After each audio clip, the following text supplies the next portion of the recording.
mes amours, on se retrouve une nouvelle fois. Aujourd'hui, je vais vous parler de deux sujets complètement différents qui sont le téléphone portable et la femme. Commençons d'abord par le téléphone. Comment dois-je utiliser mon téléphone portable? Votre téléphone est peut-être votre meilleur ami ou juste un outil de communication ou même un outil de distraction. Mais comment l'utiliser? Il ne faut jamais téléphoner au domicile privé d'une personne avant 9 heures du matin ni après 10 heures du soir.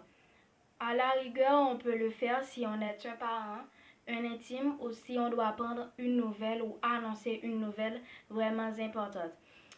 Il faut éviter surtout d'appeler aux heures de repas. Et si la personne a été dérangée, n'oubliez pas de vous excuser si tel est le cas. Proposez-lui de le rappeler à une heure plus propice. Normalement, c'est la personne qui appelle qui doit mettre fin à la conversation et qui doit également raccrocher. Et de même, si l'appel a été interrompu, c'est elle qui doit rappeler. D'une manière générale, un appel téléphonique doit être bref, que l'on soit chez soi ou chez un ami, car il ne faut pas oublier que le téléphone a des fonctions bien précises comme prendre ou donner un renseignement, fixer un rendez-vous, apprendre une nouvelle. Lors d'un appel, il faut éviter de parler beaucoup trop. D'ailleurs, lorsqu'on reste beaucoup trop longtemps au téléphone, on risquera de perdre un appel qui pourrait être profitable et même d'une importance capitale. Évitez d'être accro à votre portable. Si vous vous servez de ce dernier pour vous distraire, cherchez donc d'autres manières de distraction, comme par exemple faire du sport, du yoga, chanter, danser ou faire de la lecture. Parlons de la femme. Est-ce une fierté d'être femme? Bien sûr que oui. Être une femme est une bénédiction. Être une femme, c'est être une guerrière, une combattante, une belle créature remplie de force et qui ne se fatigue pas aussi facilement.